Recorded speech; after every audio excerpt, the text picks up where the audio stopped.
Hey y'all, or how do you say it in the South when you welcome people?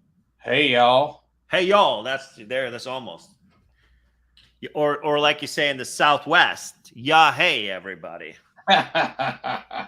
Welcome to the Miles and Points Report. It has been a couple of weeks without any show. We had Easter, and we were on a little bit of travel. I'm lucky enough to have Marshall. He is so busy because he works for the government, and you know how hard employees that work for the government work. Thanks for joining us, Marshall. Hey, my day job. That's undisclosed information. That's what that is. Oh, okay, yeah.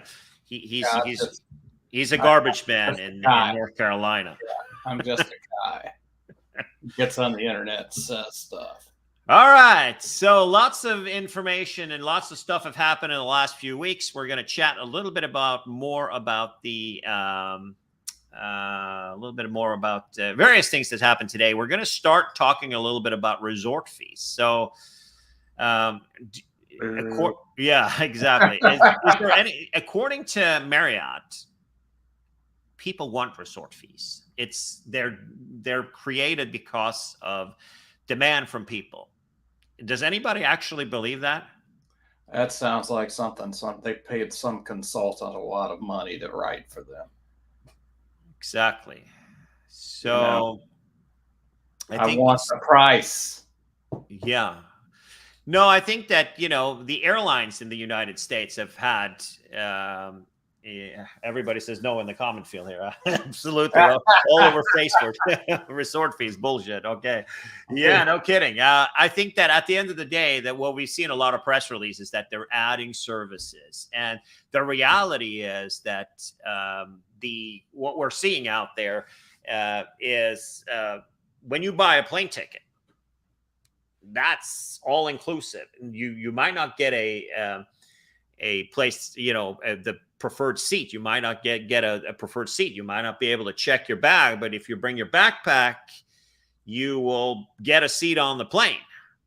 When you stay at a hotel, you don't have a choice. These are things that you have to pay regardless. Yeah. And airlines are, have to disclose a total price on the website, while hotels don't.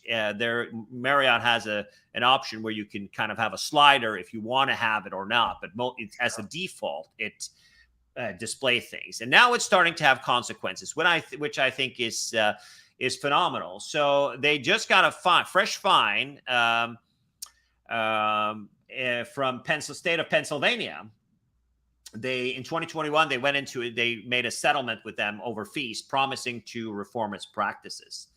And despite of having a settlement, they didn't follow through on what they were supposed to be doing. So it's quite interesting to see that they're now being fined $225,000, a drop in a bucket for a corporation that Marriott. But what they're supposed to do is display rates to include the total price. It has to most be the prominently displayed price. And of course, that's not the case. Call center agents have to quote prices inclusive of fees. Not sure how that goes. I don't remember the last time I called to book a hotel via telephone. True. Rate displays sorted by price have to be sorted by total price inclusive of all cost. True. And also resort and destination fees cannot be lumped in with taxes in any display. Sorted by total price. Which why am I hearing myself here?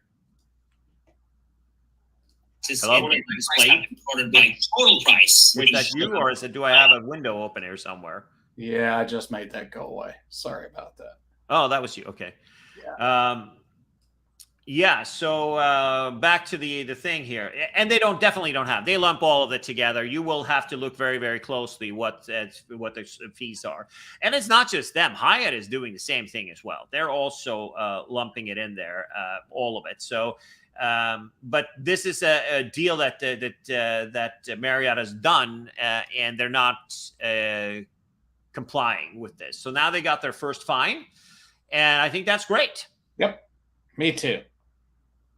I think that the consumers, this is borderline tax fraud, and also it's creative stuff, and they're also stiffing their online, the OTAs that are selling, third-party sites that are selling their stuff. They're stiffing them for money. Their travel agents that are selling also, they don't get a commission on the resort fees. They only get on the base rates. So I think good riddance on that. Me too. I hope resort fees just go away, but we'll see how that goes.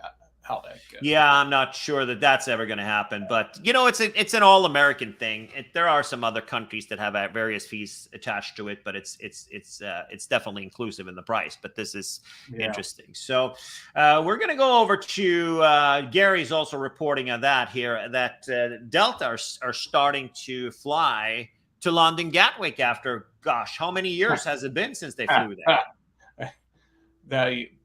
Many. They as soon as they got access to Heathrow, they canned all of Gatwick. And now they just, not only are they flying to Gatwick from JFK, they are exactly matching the times that JetBlue and Norse Atlantic are flying. So they're flying around instead of being consumer friendly, they're literally sticking it nose to nose up to these two competitors that are here. Gary has said that they stick it. The only reason they're doing it is to stick it to JetBlue and Norse Atlantic. Do we agree on that? I believe so. I can't fathom any other reason to do it. Well, maybe they don't have enough slots and we know that there's high demand for travel this summer. Maybe they don't have enough slots. Perhaps, but there's something going on with the slots in New York too, that they're able to pocket them and not use them over the summer, if you remember. Right, so, I agree. I think there was something about that I heard. But it's interesting to see that they're going to have one sole flight. It's a 767 that they're going to be flying, it's interesting to see that you get this lone flight and it's all matched up. And I see also, I can't see who's commenting for some reason today, but I see that Spain is going to add tips to the bills.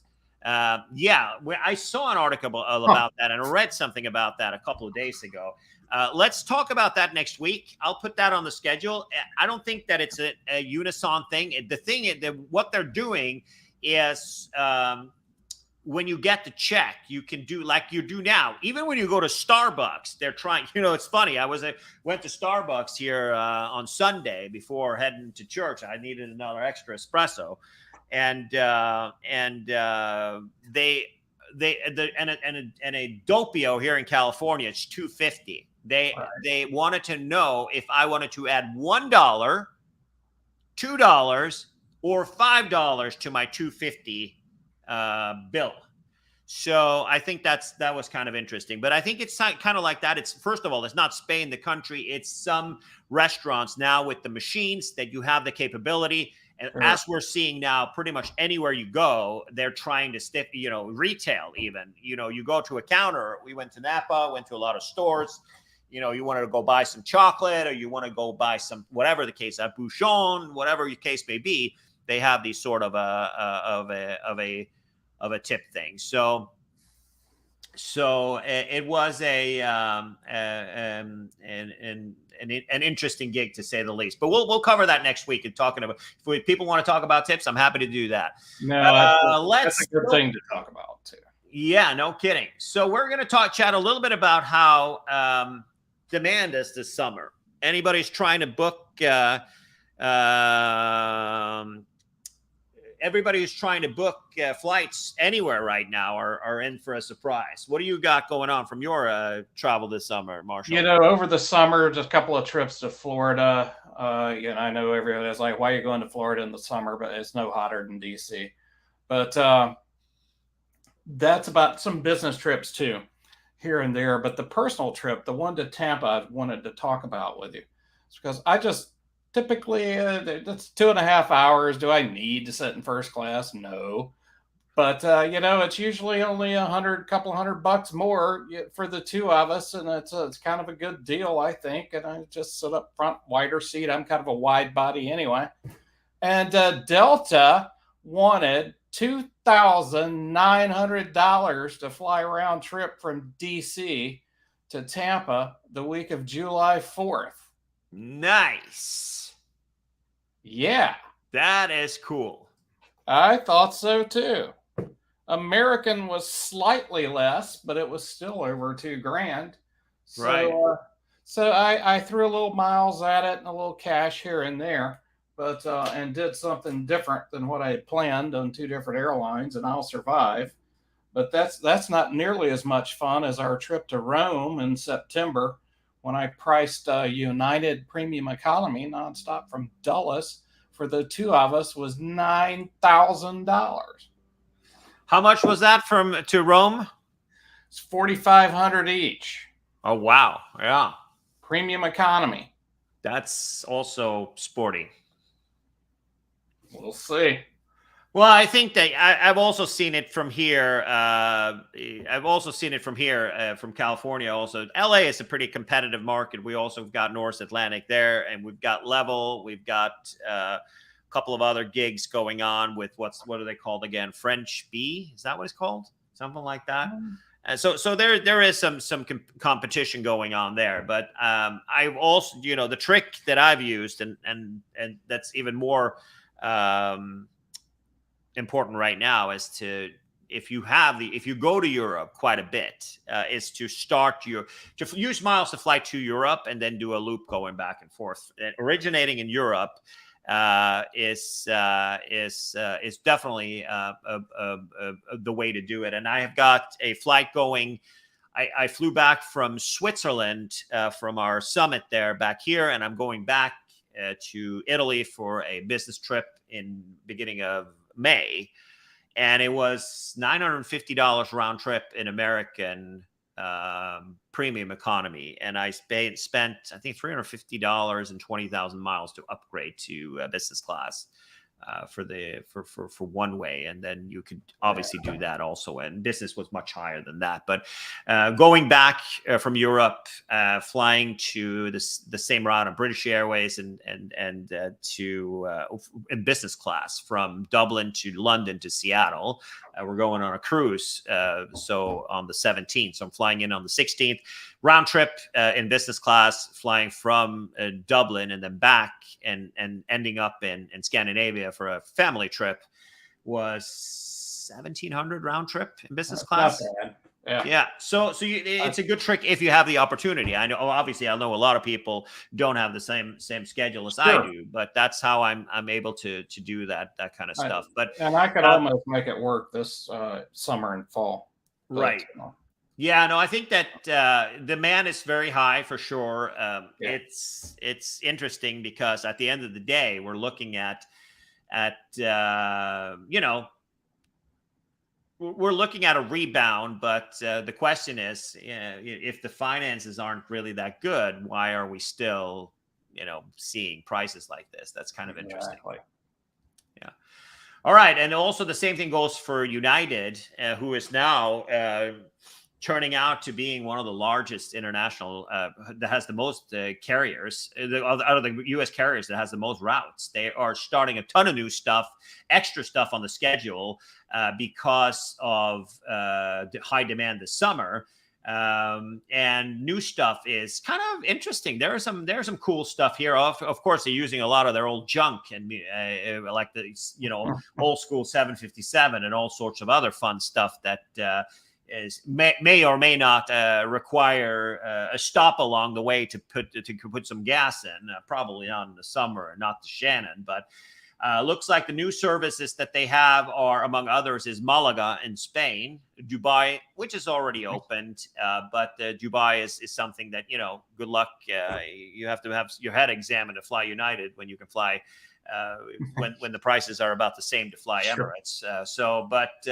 You got Stockholm. They've got, I know that I saw that opening from late May. They will have from San Francisco to Rome, Barcelona, Berlin, Shannon, Edinburgh, and Naples, and almost 24 daily flights to London Heathrow, which is very cool. Service to unique places like Amman, Jordan, the Azores, Palma de Mallorca, and to Tenerife in the Canary Islands. All from Newark, I'm sure. Maybe something from Dulles. We'll scroll down and take a look. Sure. They've got more flights to expanded service to Australia, Sydney, Melbourne, and Brisbane, probably from Dulles. No, not from Dulles. From what's the name of that old continental hub? Oh, Houston. Probably some from San Francisco and LA. You've got 10 daily to Tokyo, Haneda, and Narita, and Osaka. They've got twice daily to Seoul from San Francisco, Hong Kong from San Francisco coming back, and things like that. Yeah, so they already. I know there's some people were on the inaugural from Newark to Dubai, Newark to Malaga, Newark to Stockholm, which is on a 757-200. Both of these are. San Francisco to Rome is on a 200 ER triple. Chicago to Shannon on the 75 with 16 premium seats. So good luck with that. Getting that upgrade. Dulles to Berlin on a 767-400 ER. They call it the no range 767. You got Chicago to Barcelona is on a 787-8. We know San Francisco, so they're actually year round from San Francisco, Chicago, Dulles, and Newark to Paris. Which is cool. They've got some other destinations, seasonal stuff from May 25th to October 27th from a whole slew of destinations. So that's pretty cool that we see some international nonstops showing up. Lots of service. Yeah, no kidding. All right. And for these fine little old ladies that have been in service for many, many, many, many years are now finally being recognized by some nice pins that they're going to have on their uniform that looks like kind of like that. So you've got diamonds and sapphires and emerald. And should we come clean about us looking up? Before the show, Marshall and I was like, aren't diamond more worth than emeralds? And I thought that was kind of the gig, but I guess not. We Googled it, and emeralds are more valuable than diamonds are. Yeah, who knew? And I said we probably need to buy our women more jewelry, huh? But here's the chart: 55 years of service. You get the top gig here. I said earlier, Tommy, and I'll say it now. I hope I don't want to do anything for 55 years other than live. I don't want to work anywhere that long, but That's very true. That's very, very, very true. More power to them. Is it American? I think that has a flight attendant who's like 130 years old or something like that. She's like, I thought I saw something about somebody that's been there for a very, very long time. But she's not quite 130, I don't think. She's 80 or 80 something, and still working. So it says that through at LAX Global Services here, somebody is saying. Has 54 years of seniority. That's wow. God bless them.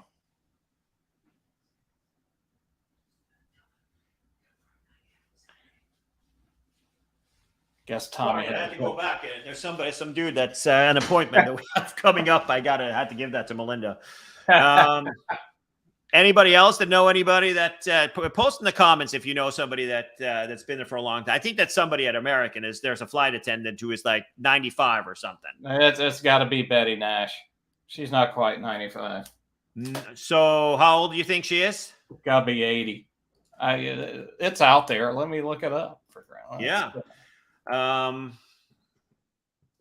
quite 80. I think you're 86. Up for a surprise. 86. There you go. How old is Betty Nash? It's out there. 86.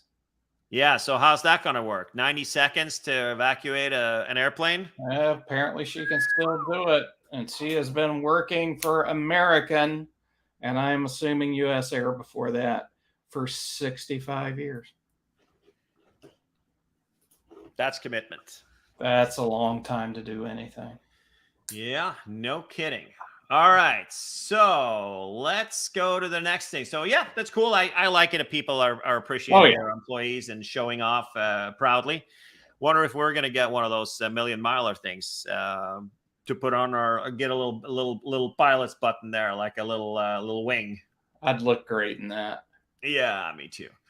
All right, we're going to chat a little bit about the high-speed train in California. So there's some new, all of these things. There's a lot of yakking about it, but not so much action about it. And it seems like all of these they need to get some new PR people here. But what's now seems to be clear. There are three different things. It has to do with ridership estimates. It has to do with increased cost. No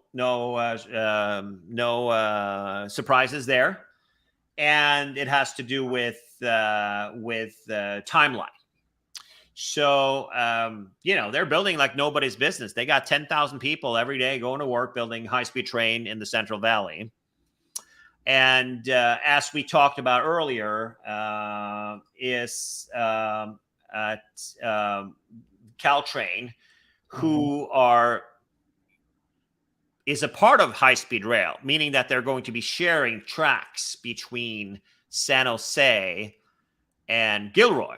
And no, not San Jose, San Francisco, San Jose, and Gilroy, where Caltrain operates today with these old, yawny, old diesel trains that are there.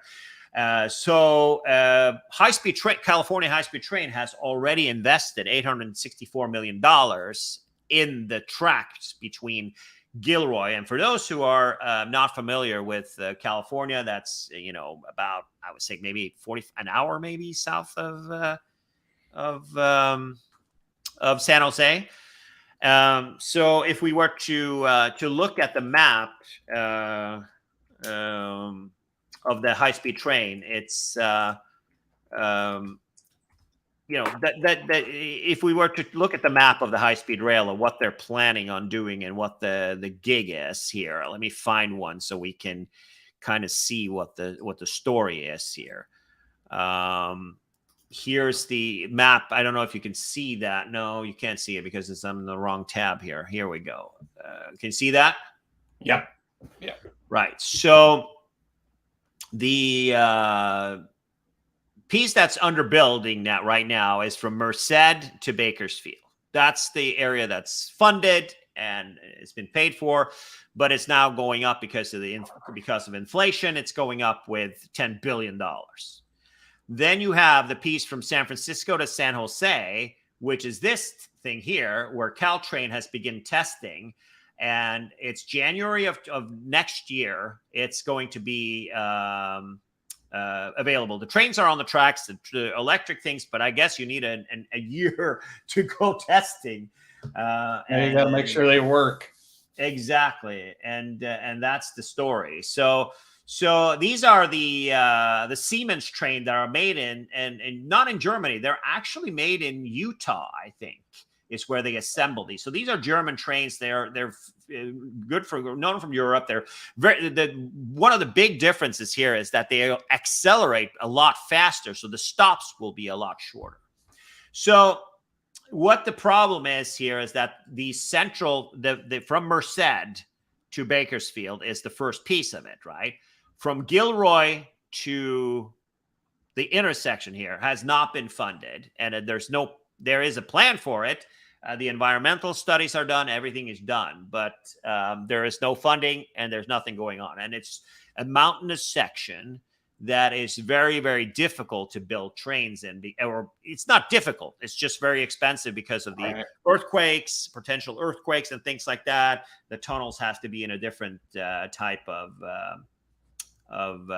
quality than a normal tunnel is. So, I mean, San Francisco to Bakersfield doesn't sound very sexy, of course, but I think that one of the major issues we see in California is that the jobs are in San Jose, they're in Palo Alto, the big high-paying jobs, but there aren't places for people to live. We are short in the Bay Area hundreds of thousands of houses or affordable.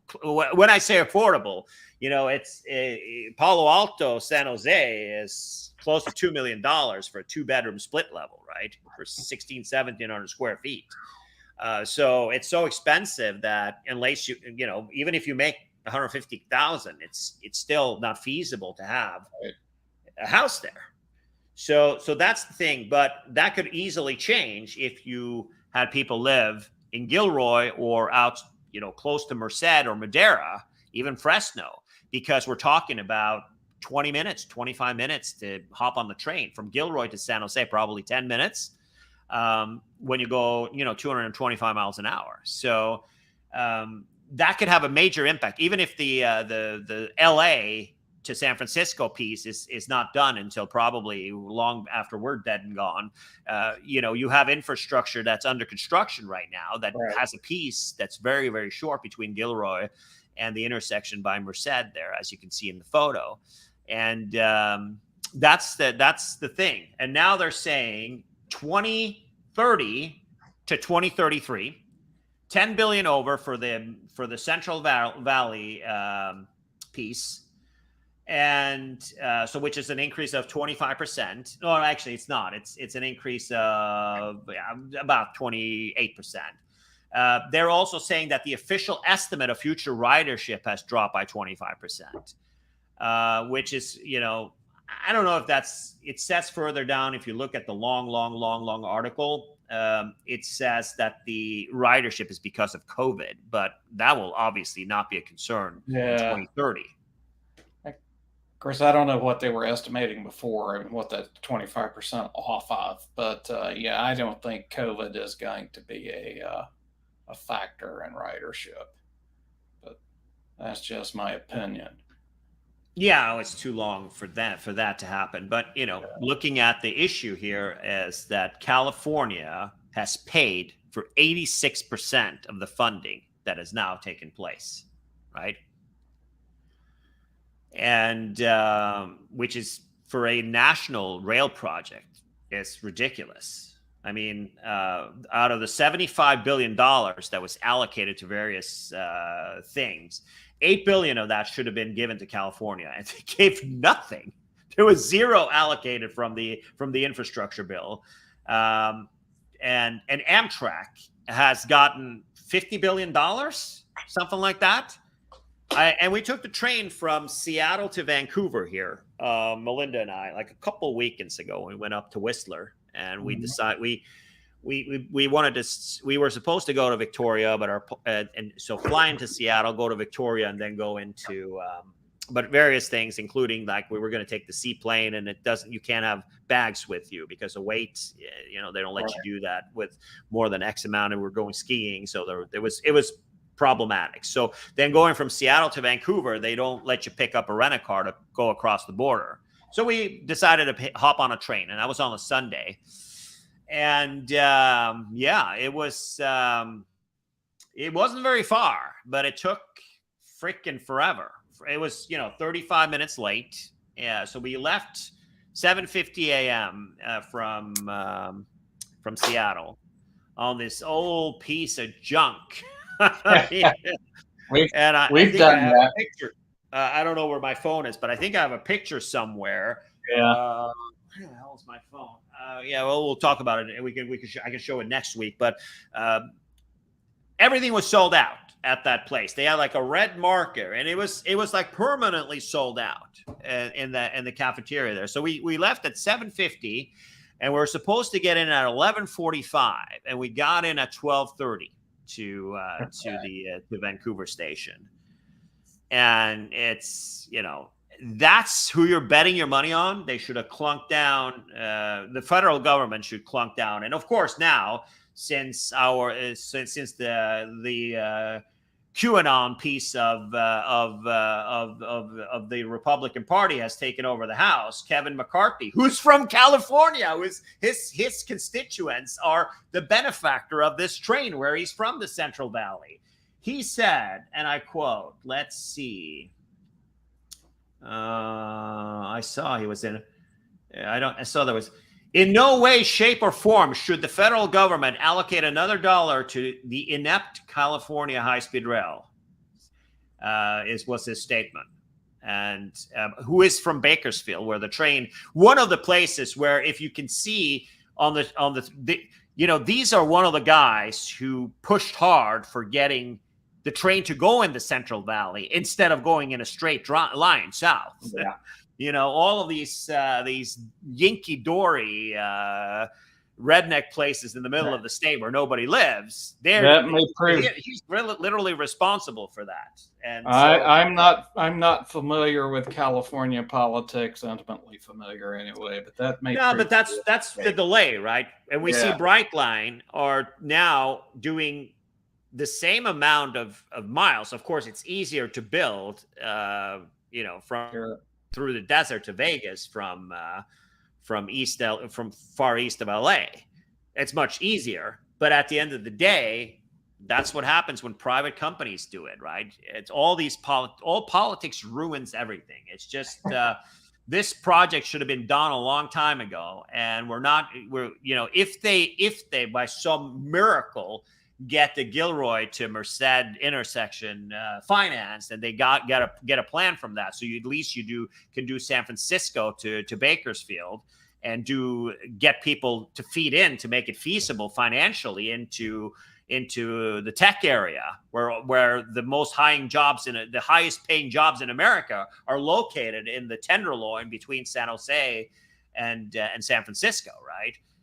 If that by miracle should happen, getting to LA, and also they don't even it costs like $2 billion to do the downtown San Francisco piece. They come into the old station, which is like outside of downtown, and they have a brand new station that's built. What is it called? The Salesforce Center. Yep. And there are tracks in the basement connected to nothing. So, well, you got to hope for the future, Tommy. Yeah, you hope for the future. Fingers crossed. Well, I hope we're still alive when good things are happening. All right, we're going to talk credit cards at the end of the day today. It's been like 3 weeks since we did this. 3 weeks ago, we talked about the American Express Gold Card, which is the gold standard for getting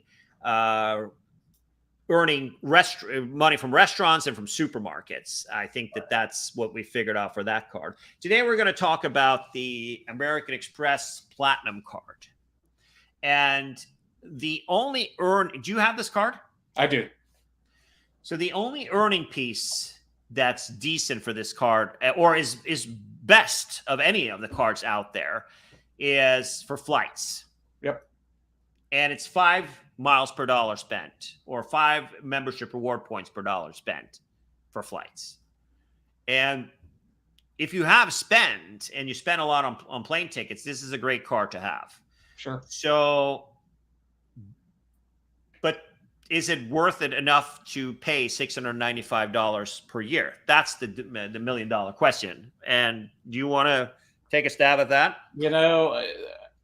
I've had the card for, what year is it? 23. So I've had the card for 17 years. It used to be more valuable when it got you into more lounges than the Delta Sky Clubs and the Centurion lounges, which are all overcrowded.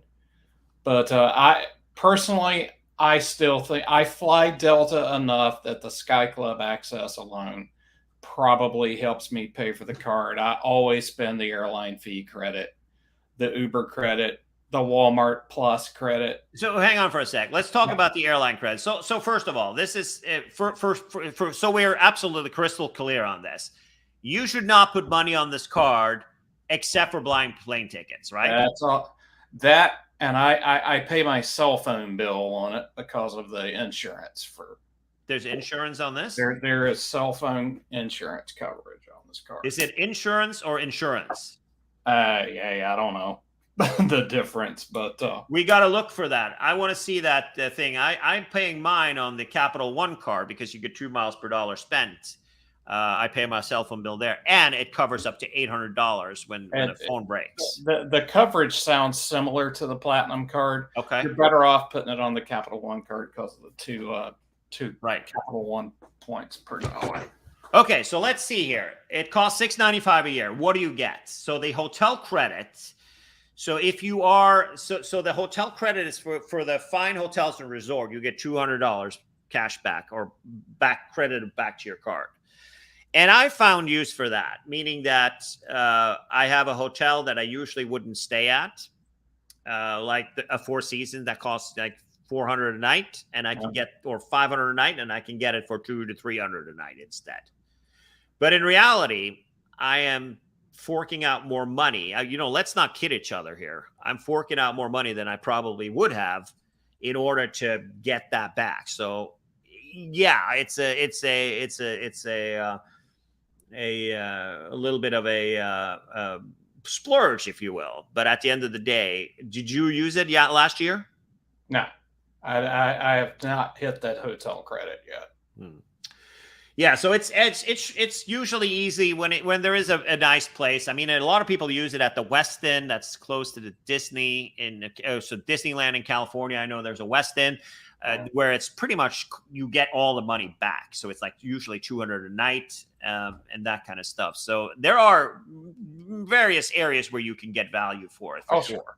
So it definitely adds value if you stay at fancy hotels every once in a while. The $200 airline credit. Talk to me about that. Tell me how you're using that. Sitting in coach, buy a drink on occasion. I bought a couple of pay for glasses of wine at the Admirals Club recently, and I was reimbursed for those. So I usually spend the $200. I don't have to worry about bag fees generally or anything like that. So you have it but the difference here that this is the most difficult credit to use of any credit card out there. So if you, for example, compare it with any Chase product, right? If you compare it to the Sapphire, anything that codes as travel automatically comes back to the card. That's right. And here, for me, you got to work at it. And I honestly not as big of a lounge person anymore, to be honest with you, and meaning that first of all, so you get access to the Centurion Lounge for sure. It has some value. Getting access to the Delta Lounge is there. So for me, who has lifetime status and don't have any fees on American or United, it really and usually for the few Delta flights I have, so here who do I tune it into, right? Sure. So for me, I put it to Southwest, and I've used it for upgrades for A1 to be in Business Select, 1 through 15 to be in the first group, right? That's what I have it tuned into. I've never used all of it though, because I have. Just noticed here that I have so many of these hooch vouchers that they send me from Southwest, and any first one who puts a U.S.-based person who puts their name up in the comments section right now, I'm going to send you the 4 free hooch drinks in the mail. So put the comments in there, and I'll get that going for you. I think that we lost a lot of people who were on. It were 80% when we started talking about high-speed rail. But I think that's just you and I who are interested in that. But yeah. So I don't know. I'm not 100% sure if I've ever be able to use it. I wish it was a little bit less restricted. I do too. I mean, obviously the Chase Sapphire Reserve travel credit's easier to use. That's a better way to go, I think. But I've spent the $200, and it's April 13th. You spent it already? I've spent it. Yeah, I don't check bags. I haven't paid for any seats because I get those for free. I mean, I guess I could have bought but it's too late because I have it tuned in to Southwest now, right? So I can't change it. It's just one airline. Well, you're gonna spend it. You'll spend that on South, or at least. Yeah, something. I mean, I also have the Southwest card. Melinda just got the. We've got. She's got companion. We both have companion pass right now. Or I think I had it, and I think I'm getting it back. I don't know. It's too much going on right now. All right, let's move on. So we have the Walmart credit, and would I have Walmart Plus if it wasn't for this card? No. Nope. But there are things that you can order from Walmart that are cheaper, that are, quote unquote fancier than, or better things. Like it's Topo Chico. I like the sparkling water from Mexico. I like that stuff. And that's always cheaper at Walmart. So usually we order that from there, and some other things. So I would say that it's a nice thing to have, because it's an option when Whole Foods and Amazon wants $20 for a case of Topo Chico, and Walmart charges $11. Then there you go. It's a good thing to have. The next thing is the digital credit, which is $240 a year, and I'm using that. So I have New York Times. It's $8 a month for the plan that I have.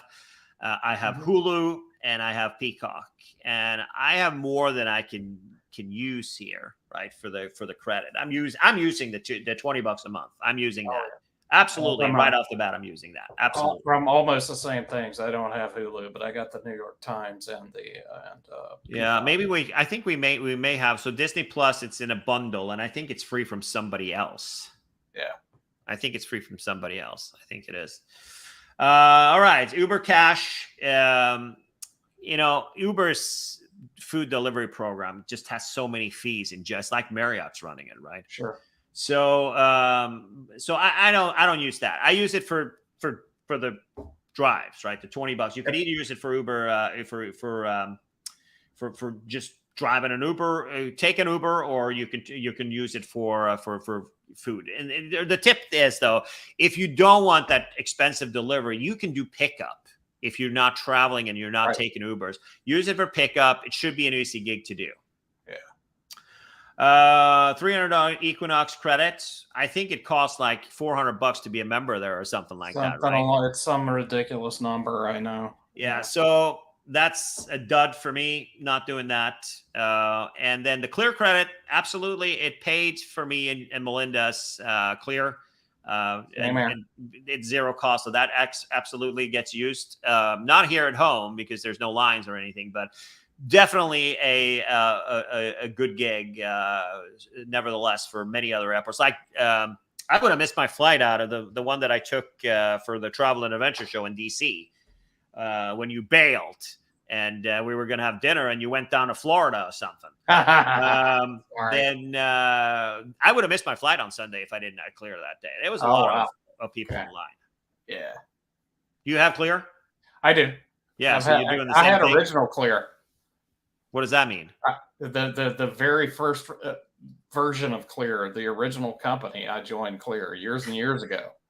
And when they re-upped, or reconstituted themselves, I joined again, and then now that's paid for by the Amex Platinum card. Yep, and that's a cool gig. So that's valuable for us. So I see a lot more people are now on.